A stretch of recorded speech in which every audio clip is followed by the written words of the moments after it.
اعوذ باللہ من الشیطان الرجیم الحمد للہ رب العالمین والصلاة والسلام علی اشرف المرسلین سیدنا و نبینا محمد وعلی آلہ واصحابہ وازواجہ وذریاتہ واہل بیتہ اجمعین ومن تبعہ بإحسان الی یوم الدین اللہم اجعلنا منہم یا رب العالمین آمین۔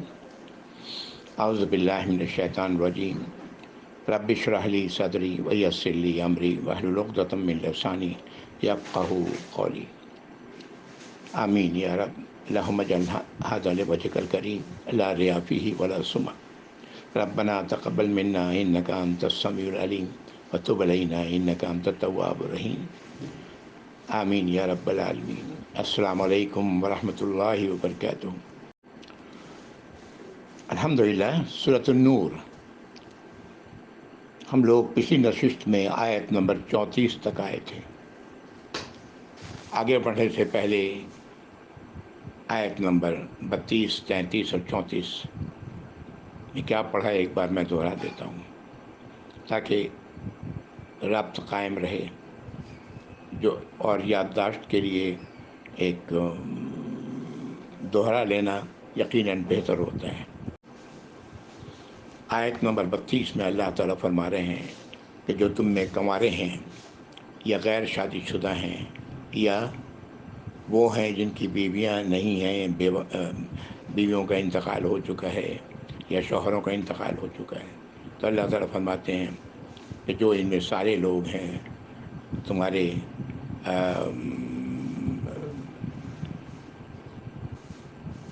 اور جو تمہارے غلام ہیں اور جو تمہاری لونڈیاں ہیں ان کا نکاح کر دو۔ اگر وہ غریب ہیں تو اللہ تعالیٰ انہیں اپنے فضل سے غنی کر دیں گے۔ اللہ تعالیٰ تو وسعت رکھنے والے اور سب کچھ جاننے والے ہیں۔ آیت نمبر 33 میں اللہ تعالیٰ فرما رہے ہیں کہ وہ لوگ جو نکاح کرنے کے نہیں کر سکتے کسی وجہ سے، مردوں کے لیے ظاہر نکاح کے لیے مال چاہیے، عورتوں کے لیے خاص رشتہ چاہیے، اگر ایسا کسی وجہ سے نہیں ہو رہا ہے تو اللہ تعالیٰ فرما رہے ہیں کہ پاک دامن رہو یہاں تک کہ اللہ تعالیٰ تمہیں غنی کر دیں اپنے فضل سے، یعنی تمہارے حالات کو درست کر دیں اور نکاح کا ذریعہ نکل آئے۔ دوسری بات جو اس میں اللہ تعالیٰ نے فرمائی کہ جو تمہاری غلام ہیں اور جو تم سے کتابت کرنا چاہتے ہیں، یعنی اپنی آزادی کے لیے تم سے کوئی معاہدہ کرنا چاہتے ہیں مال کی شکل میں یا کسی اور شکل میں، تو ان سے معاہدہ کر لو۔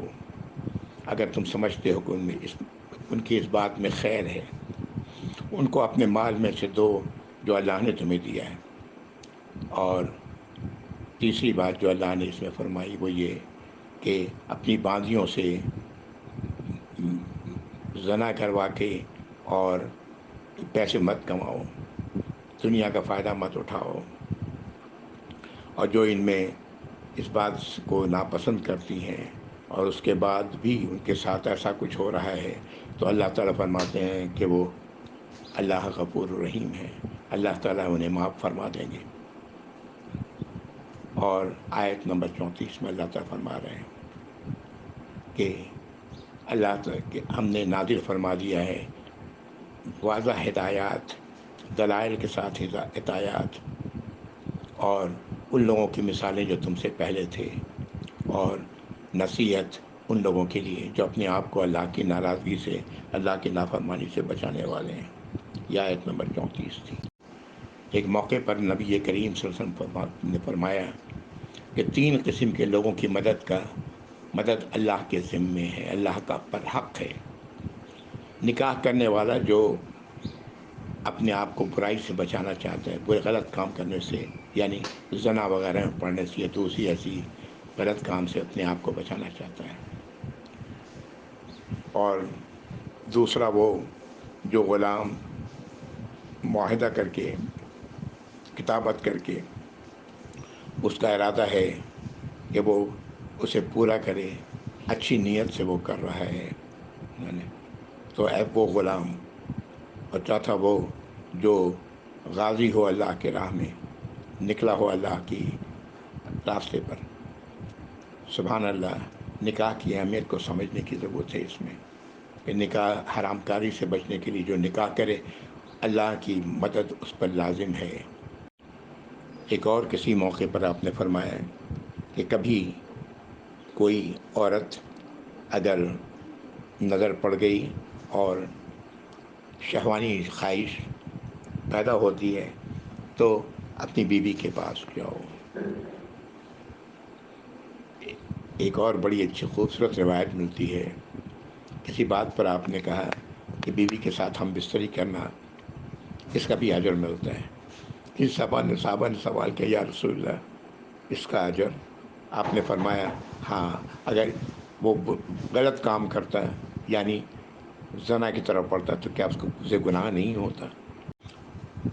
آج غلامی کا دور تو نہیں ہے، لیکن میں نے سعودی عرب میں ایسے لوگوں کو دیکھا ہے، ایسے سعودیوں کو جو ویزا حاصل کر کے لوگوں کو بلاتے ہیں غریب ملکوں سے، انڈیا سے، پاکستان سے، بنگلہ دیش سے، برما سے وغیرہ وغیرہ، اور پھر ان سے وہ کام کرواتے ہیں، کہتے ہیں کہ تم آزاد ہو۔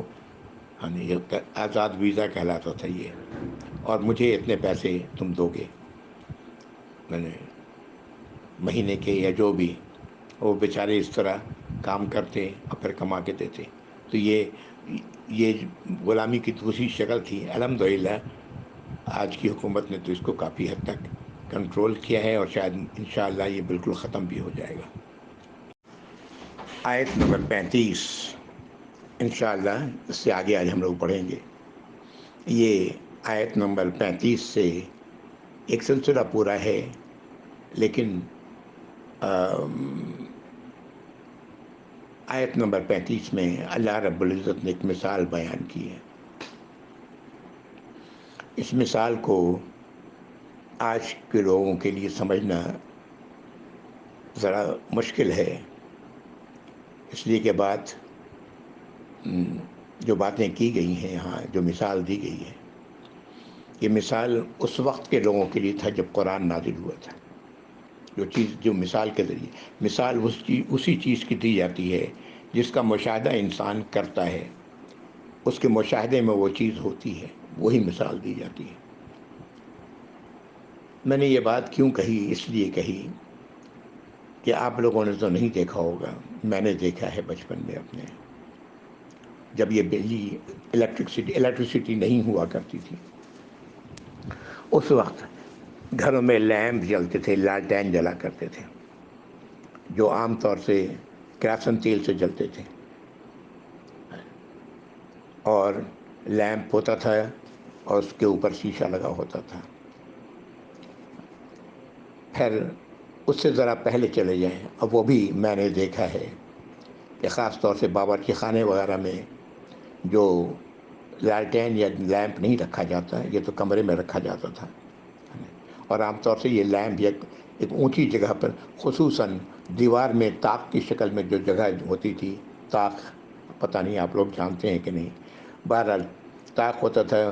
ان دنوں میں آج کی طرح الماریاں نہیں ہوا کرتی تھیں ان گھروں میں، تو طاق ہوتا تھا، اس پر لیمپ جلا کے یا لالٹین جلا کے رکھا جایا کرتا تھا۔ اور کچن میں وہ جو چیز جلائی جاتی تھی اسے ڈھبری کہتے تھے، وہ سرسوں کے تیل سے وہ جلتی تھی، اس میں سرسوں کا تیل ڈالا جاتا تھا، اور اس میں بتی ہوتی تھی، بتی پھر جب اوپر بتی میں آگ لگا دیا جاتا تھا تو بتی جل رہی ہوتی تھی۔ جتنا صاف و شفاف تیل ہوتا ہے سرسوں کا، اتنا ہی کم دھواں نکلتا اور روشنی اچھی ہوتی۔ یہ میں نے اس لیے بیان کر دیا کہ ابھی میں جب اس آیت کو پڑھوں گا تو آپ کے سمجھنے میں آسانی ہوگی انشاءاللہ۔ اعوذ باللہ من الشیطان الرجیم۔ اللہ نور السماوات والارض، اللہ نور ہیں آسمانوں کے اور زمین کے۔ مثل نور ہی کمشکات فیہا مصباح، اس نور کی مثال ایسی ہے جیسے کہ کوئی طاق ہو دیوار میں، جو طاق کا لفظ میں نے استعمال کیا، جو لوگ آپ میں سے پرانے گھروں میں دیکھا ہوگا طاق، تو ان کو تو سمجھ میں آ جائے گا۔ ایک چھوٹا سا جگہ بنائی جاتی تھی ذرا دیوار کے اندر، جس میں اندر اندر کر کے جس میں عام طور سے لیمپ وغیرہ رکھا جاتا تھا. تو اللہ تعالیٰ فرما رہے ہیں کہ اس کے نور کی مثال، اللہ کے نور کی مثال ایسی ہے جیسے کہ ایک طاق ہو اور اس طاق میں ایک چراغ ہو. المصباح فی زجاجہ، اور چراغ شیشے میں ہو، اس کے چاروں طرف شیشہ ہو. یعنی وہ چراغ، وہ قندیل، وہ شیشے کی ایک اس میں یہ اس لیے کیا جاتا تھا تاکہ ہوا وغیرہ سے بجھے نہیں.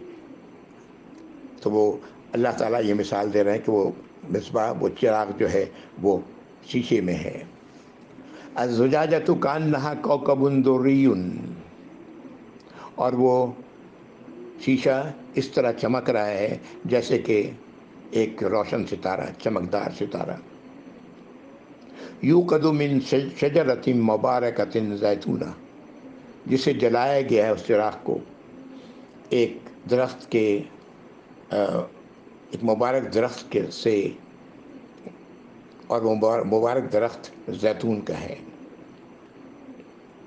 جس سے جلایا گیا ہے، یعنی زیتون کے تیل سے اسے جلایا گیا ہے. لا شرقیۃ ولا غربیہ، وہ درخت نہ وہ مشرق کی طرف ہے نہ وہ مغرب کی طرف ہے. یعنی وہ درخت ایسا ہے اس پر، وہ زیتون کا درخت، کہ پورے دن اس پر دھوپ پڑتی ہے.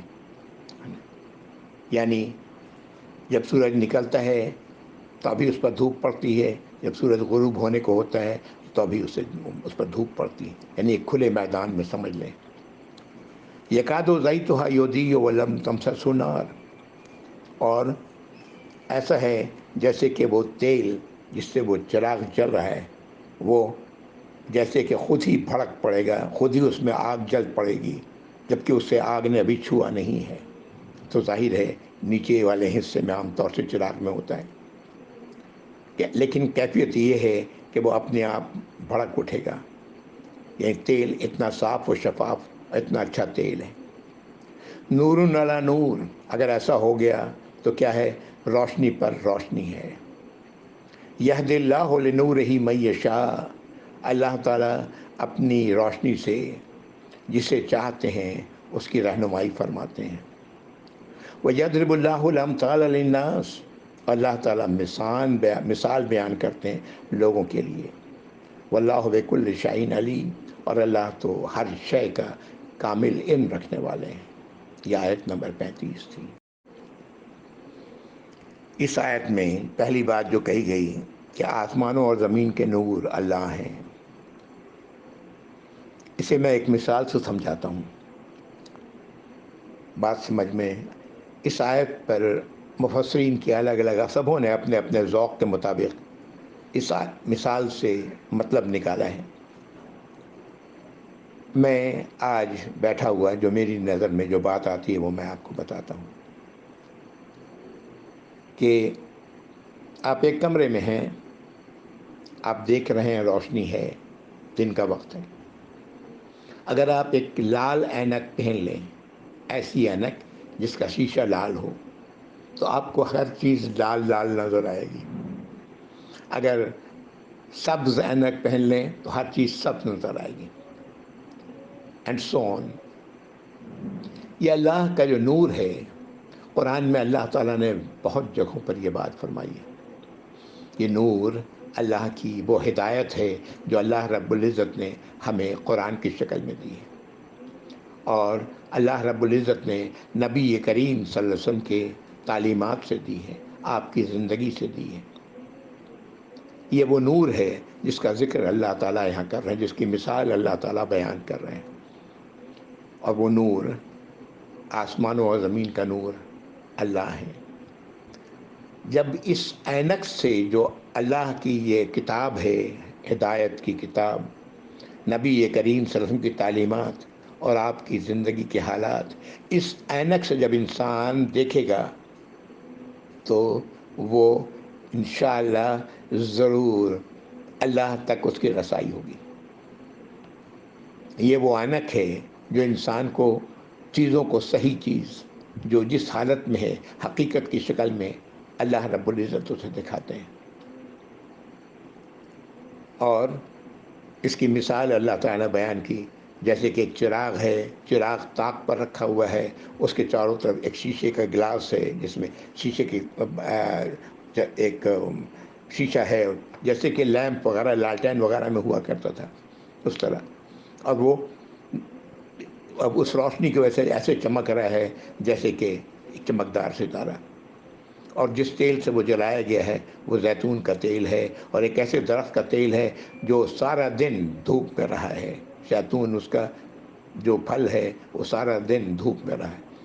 ابھی میں نے آپ سے کہا تھا کہ سرسوں کے تیل سے میں نے دیکھا ہے چراغ جلاتے ہوئے، جس کو ڈھبلی کہتے تھے، عام طور سے کچن میں استعمال کی جاتی تھی، تو وہ یہ اس زمانے میں چراغ جلانے کا، اول تو یہ کہ چراغ جلانا لوگوں کے سب کے لیے ممکن نہیں تھا، یہ تیل زیتون سب عرب میں نہیں ہوا کرتا تھا، یہ زیتون کا عام طور سے یہ علاقہ جو آج میڈیٹرینین کے چاروں طرف ہے اس علاقے میں زیتون ہوا کرتا تھا، تو جو لوگ امیر لوگ تھے وہ اپنے نکلتے تھے اپنے کاروباری قافلے کے ساتھ، تو وہاں سے لے کے وہ آتے تھے، اور اس وقت جو چراغ جلایا جاتا تھا وہ زیتون کے تیل کا ہی جلایا جاتا تھا، اسی لیے اللہ رب العزت نے زیتون کے تیل کی مثال دی، صاف و شفاف تیل، بہت ہی ایسا تیل جیسے کہ ابھی اس میں آگ لگی بھی نہیں ہے،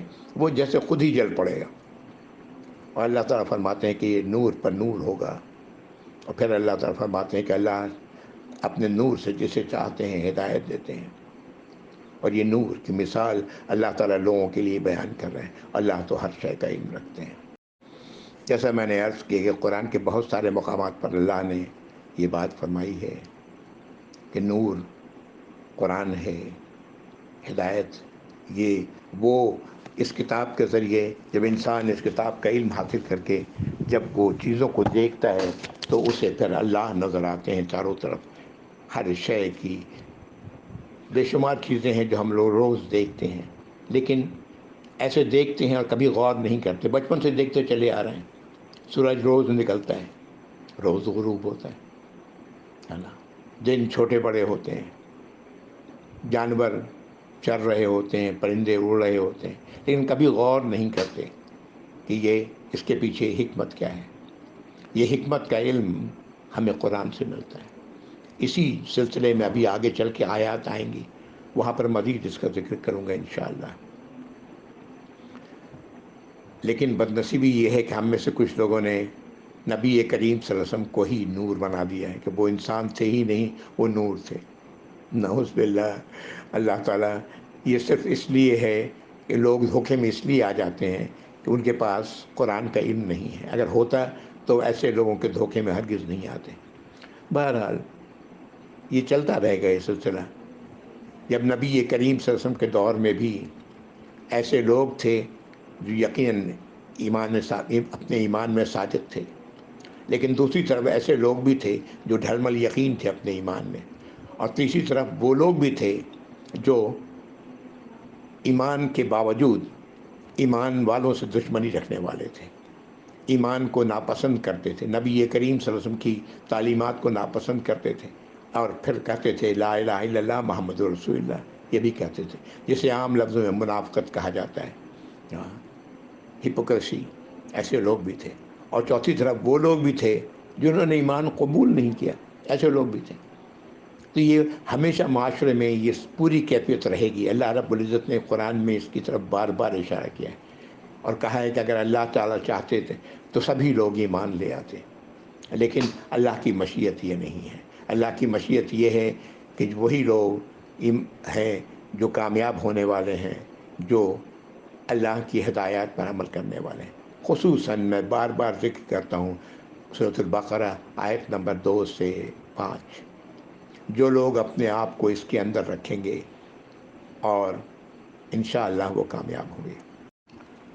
یہاں پر اللہ تعالیٰ نے نور علی نور، نور پر نور، یعنی چراغ جل رہا ہے اور ایسا ہے جیسے کہ وہ تیل جس سے وہ جل رہا ہے وہ بھی بھڑک اٹھے، تو کیا ہوگا نور پر نور۔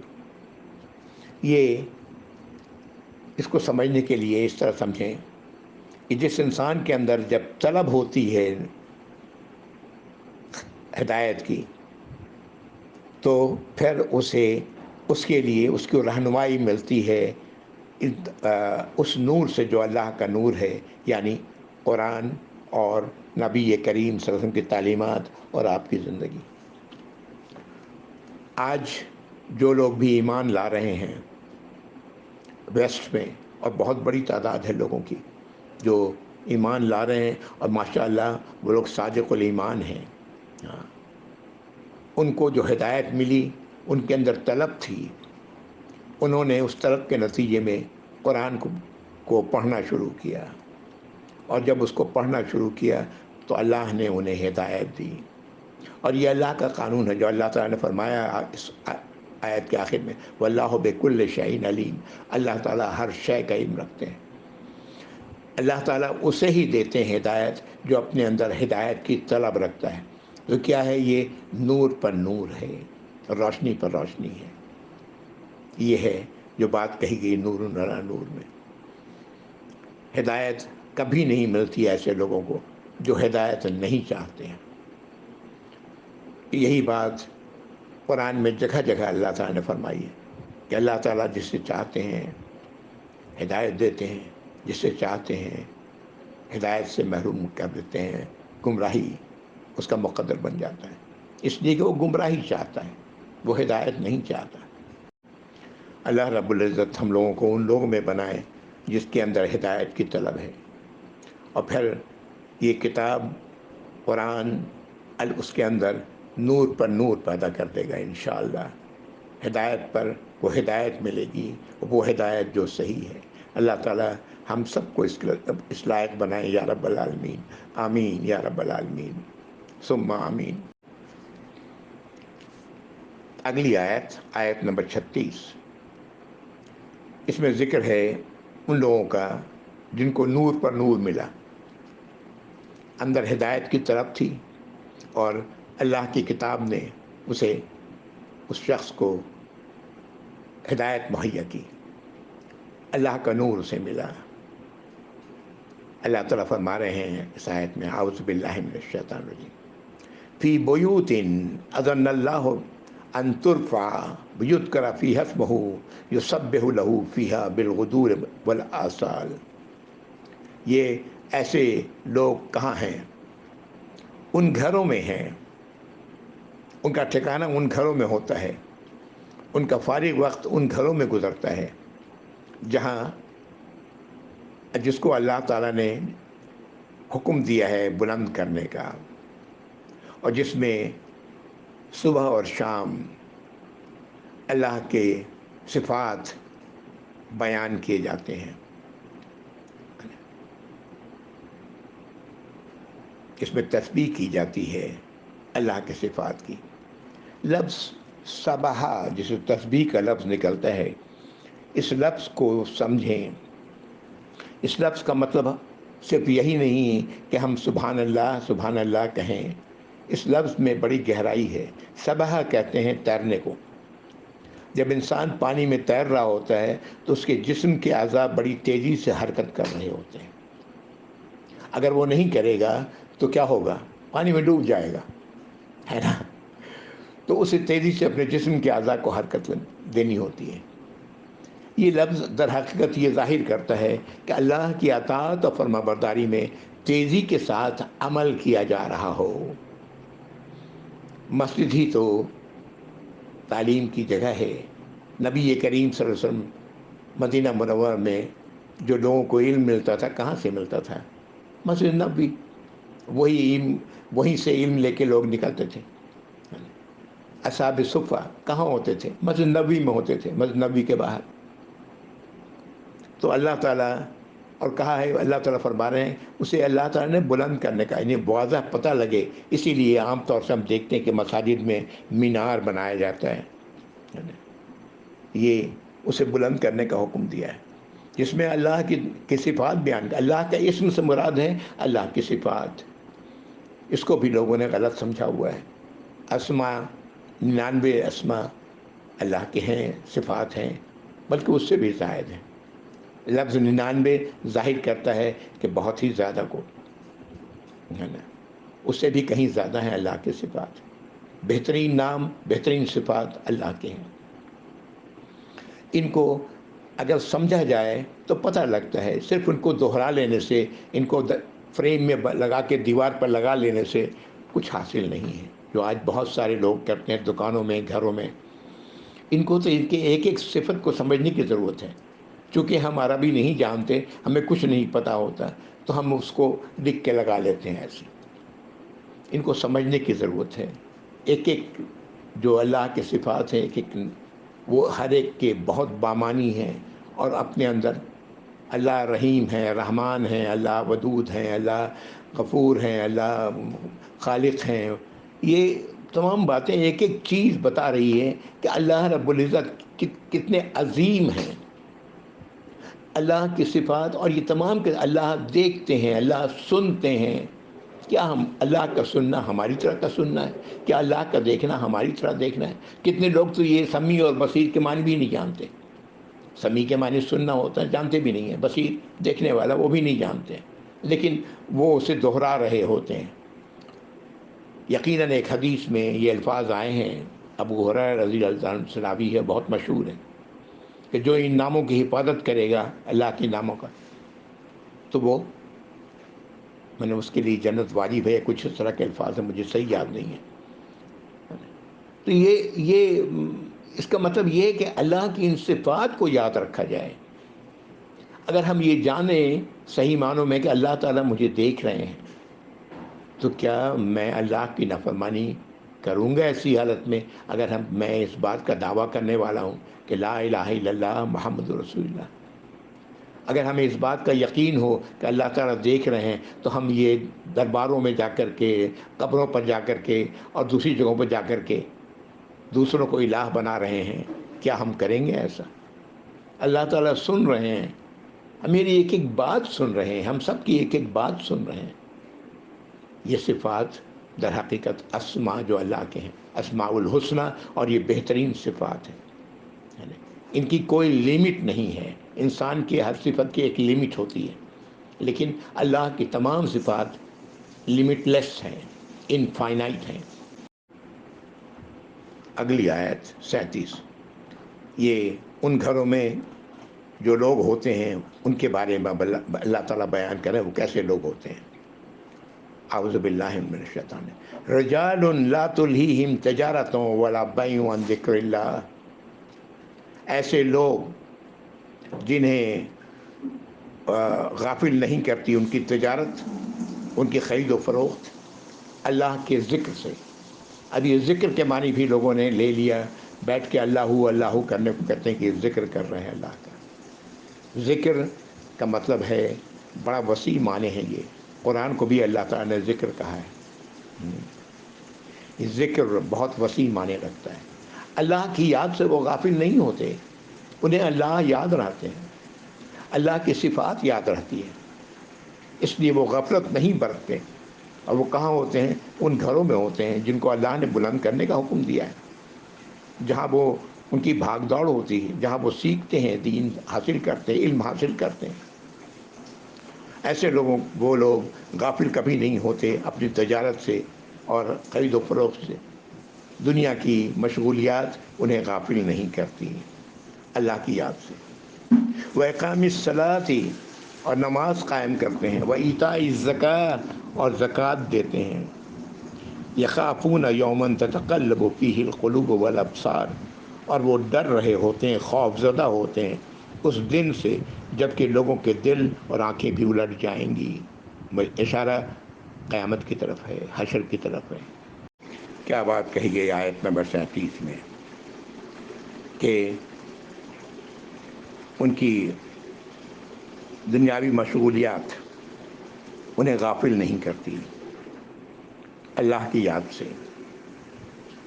آواز آ رہی ہے اذان کی اور دنیاوی کام میں لگے ہوئے ہیں، نہیں. اذان کی آواز جیسے آئی وہ فوراً، آپ باوضو نہیں تو باوضو کرتے ہیں اور مسجد کی طرف قدم بڑھاتے ہیں. نماز بھی ذکر ہے، یاد رکھیں. یہ بھی اس لیے کہ اس میں اللہ کی بڑائی بیان کی جاتی ہے، اللہ سے دعائیں کی جاتی ہیں، اللہ سے مناجات کرتے ہیں ہم اور زکوٰۃ ادا کرتے ہیں۔ یہ ایک ایسا ہے معاملہ ہم آج ہمارے وہ لوگ بھی جو ماشاء اللہ اللہ کی طرف اللہ سے خوف رکھتے ہیں، وہ لوگ بھی زکوٰۃ کس طرح ادا کرنا ہے، ان میں سے میرا اپنا مشاہدہ بہت سارے لوگوں کے ساتھ ہے کہ وہ جانتے نہیں ہیں کہ زکوٰۃ کیا ہے اور کن کن چیزوں پر زکوٰۃ ہے اور زکوٰۃ کس طرح ادا کرنی ہے۔ زکوٰۃ بغیر حساب کتاب کے ادا ہی نہیں کی جا سکتی۔ ایسے لوگوں سے واسطہ پڑا ہے جو سمجھتے ہیں کہ مسجد کے باہر بیٹھے ہوئے لوگوں کو 10 روپے 5 روپے 100 روپے پکڑا دینا تو زکوٰۃ ہو گیا۔ افسوس ہوتا ہے، اللہ سے دعا ہے کہ ہر ایمان والا، ہر وہ شخص جو لا الہ الا اللہ محمد رسول اللہ کہتا ہے، وہ تھوڑا سا وقت نکالے اور جاننے کی کوشش کرے کہ زکوٰۃ در حقیقت ہے کیا، تو کس طرح زکوٰۃ نکالی جاتی ہے۔ بہرحال اللہ تعالیٰ فرما رہے ہیں کہ وہ زکوٰۃ نکالتے ہیں، زکوٰۃ دیتے ہیں، اور سب سے بڑی بات آخر میں اللہ تعالیٰ فرماتے ہیں کہ خوف سے، اس دن کے خوف سے ان کی آنکھیں، جس دن آنکھیں اور دل الٹ جائیں گے، وہ خوف زدہ ہوتے ہیں بے انتہا۔ پھر وہی بات آیت نمبر 2 سے 5 سورۃ البقرہ، جس کا آخری ٹکڑا آیت نمبر 4 کا، کہ وَبِالْآخِرَةِ هُمْ يُوقِنُونَ، اور آخرت پر یقین رکھتے ہیں، انہیں یقین ہے آخرت پر۔ یہی وہ چیز ہے جو انسان کو ان دنیا میں انسان بنائے رکھتی ہے، اللہ کی اطاعت گزاری اور فرما برداری پر قائم رکھتی ہے۔ اگر یہ چیز، اس میں شک و شبہ ہو، جو آج ہم میں سے پتہ نہیں کتنے لوگوں کو ہے، تو پھر وہ اللہ کی نافرمانیاں کرتا پھرتا ہے، پھر وہ متقی نہیں ہو سکتا، کبھی نہیں ہو سکتا، چاہے وہ نماز پڑھتا رہے، ہاں، زکوٰۃ دیتا رہے، اور اعلان کرتا رہے کہ میں ایمان رکھتا ہوں قرآن پر، میں ایمان رکھتا ہوں اللہ کے رسول پر، لیکن وہ کیسا ایمان ہے، کس چیز پر ایمان رکھتا ہے؟ اور کتنے ہی لوگ وہ ہیں جو قرآن پر ایمان رکھتے ہیں جبکہ انہیں قرآن کا ایک لفظ بھی نہیں پتہ ہے، کس بات پر ایمان رکھ رہے ہیں؟ کیا یہ اللہ کی کتاب ہے؟ اس بات پر ایمان ہے ان کا؟ تو اگر اس بات پر ایمان ہے تو انہیں جاننے کی ضرورت تھی نا، سمجھنے کی ضرورت تھی نا، تو انہوں نے کیوں نہیں دیکھا، کیوں نہیں سمجھا، جبکہ اللہ نے ان کو استطاعت بھی دی ہے؟ تو یہ لفظ ایمان کو بھی سمجھنے کی ضرورت ہے۔ اللہ کی ایمان بالغیب یہ ہے کہ اللہ کی کتاب، تمام غیب کی بات جو ہم کرتے ہیں وہ اللہ کی کتاب سے ہی دی گئی ہے۔ فرشتے غیب ہیں، اللہ غیب ہیں، ٹھیک ہے، درست ہے، کہاں سے ہمیں ملا؟ اللہ کی کتاب سے ملا ہے، اسی قرآن سے ملا ہے ہمیں یہ علم۔ قیامت ہے، حشر کا دن ہے، وغیرہ وغیرہ، یہ سب کہاں سے ملا ہے؟ پچھلے انبیاء اور رسولوں کے واقعات ہیں، یہ تو کہاں سے ہمیں ملا ہے؟ قرآن سے، قرآن نے ہمیں دیا ہے۔ آگے کیا ہونا ہے، کہاں سے ہمیں ملا؟ جو کل آنے والا ہے وہ قرآن سے۔ تو کتاب، اسی لیے اس میں ہے کہ یہ وہ لوگ ہیں الذین یؤمنون بالغیب، غیب پر ایمان رکھتے ہیں، وہ یقیمون الصلاۃ، اور نماز قائم کرتے ہیں، اور مما رزقناہم ینفقون، اور جو ہم نے رزق دیا اس میں سے خرچ کرتے ہیں۔ اولین خرچ جو اللہ کے راستے میں کیا جانا ہے وہ زکوٰۃ ہے، جو فرض ہے، اسی طرح فرض ہے جیسے کہ نماز۔ جیسا میں نے کہا، ہم میں سے بہت لوگ ہیں جن کو اس صحیح معنوں میں زکوٰۃ کیا ہے اس کا پتہ نہیں ہے، وہ نہیں جانتے۔ میرا اپنا مشاہدہ ہے میرے بھائی، بہت لوگوں سے میں نے باتیں کی ہیں، امید ہے آپ لوگ جانتے ہوں گے زکوٰۃ کیا ہے، اگر نہیں جانتے ہیں تو جاننے کی کوشش کریں۔ زکوٰۃ، جس کے پاس مال ہے، بغیر حساب کتاب کے وہ زکوٰۃ ادا ہی نہیں کر سکتا۔ اور پھر والذین یؤمنون بما انزل الیک، اور وہ لوگ جو اس بات کو تسلیم کرتے ہیں، مانتے ہیں دل کی گہرائی سے جو آپ کی طرف نازل کیا گیا ہے۔ آپ کی پوری زندگی قرآن تھی۔ عائشہ رضی اللہ تعالیٰ سے ایک بار سوال کیا گیا رسول اللہ صلی اللہ علیہ وسلم کے اخلاق کے بارے میں، کردار کے بارے میں، کسی نے، تابعین نے میں سے کسی نے، تو عائشہ رضی اللہ تعالیٰ نے جواب دیا کہ کیا تم قرآن نہیں پڑھتے؟ اللہ کے نبی صلی اللہ علیہ وسلم کا اخلاق اور کردار قرآن تھا. بما انزل الیک وما انزل من قبلک، جو آپ سے پہلے نازل کیا گیا. وہ انبیاء اور رسولوں کے واقعات قرآن میں 6 7 8 ہیں، انبیاء اور رسول جن کے واقعات تفصیلاً بیان کیے ہیں اللہ نے. اور یہ اس لیے کہ اس وقت کے لوگ ان لوگوں کے بارے میں جانتے تھے، کچھ نہ کچھ علم چلا آ رہا تھا. جیسے ہوتا ہے واقعات کے بارے میں،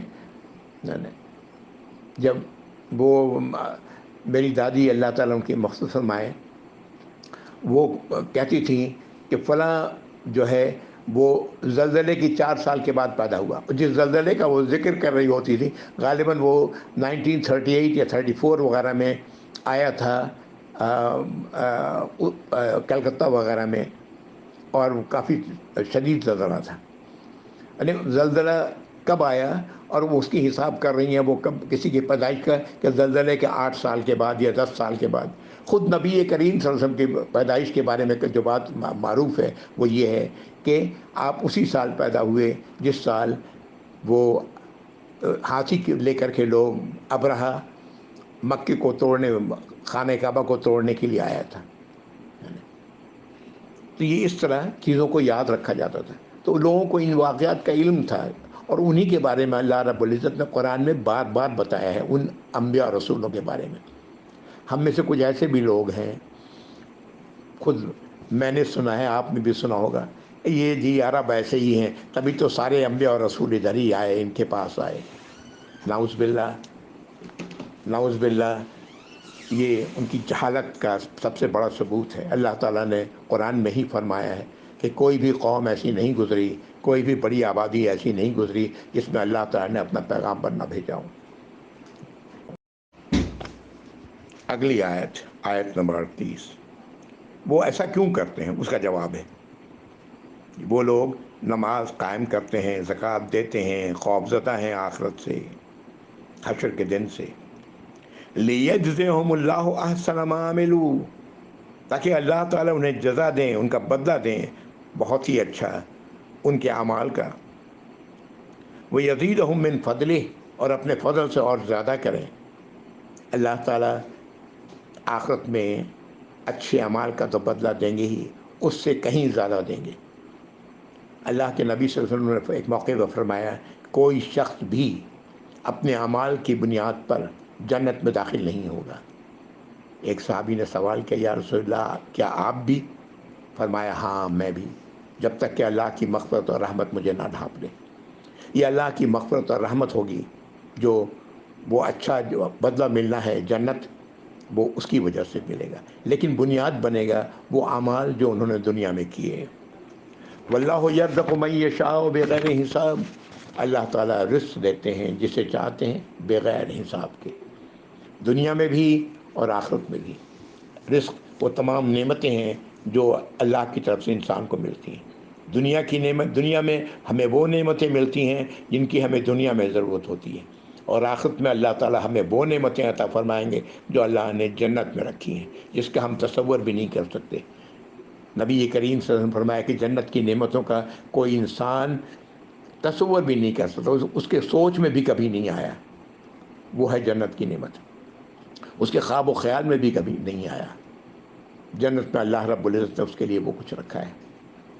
تو یہ ہے وجہ جس کی وجہ سے ان گھروں میں وہ لوگ جن کے اندر نور پر نور ہے وہ ان گھروں میں پہنچتے ہیں، اپنی باجماعت نماز ادا کرتے ہیں، جو مال اللہ نے دیا ہے زکوٰۃ دیتے ہیں اس سے، اور خوفزدہ رہتے ہیں ہر لمحے کہ اس دن سے، آخرت کے دن سے، اور انہیں کوئی بھی چیز غافل نہیں کرتی اللہ کی اطاعت و فرمانبرداری سے، تاکہ انہیں اللہ بدلہ دیں بہترین اور کہیں زیادہ ہمیں آخرت میں. میں آیت نمبر 38 پر رک رہا ہوں. میں وقت زیادہ نہیں لینا چاہتا. آج کے حالات میں ہم سب کے پاس وقت کی کمی ہوتی ہے، دنیاوی مصروفیات ہوتی ہیں. وآخر دعوانا الحمدللہ رب العالمین، وصلی اللہ علی محمد وعلی آلہ وصحبہ وازواجہ وذریاتہ واہل بیتہ اجمعین ومن تبعہ بإحسان الی یوم الدین. اللہم اجعلنا منہم یا رب العالمین، آمین یا رب. السلام علیکم ورحمۃ اللہ وبرکاتہ. جزاکم اللہ خیر.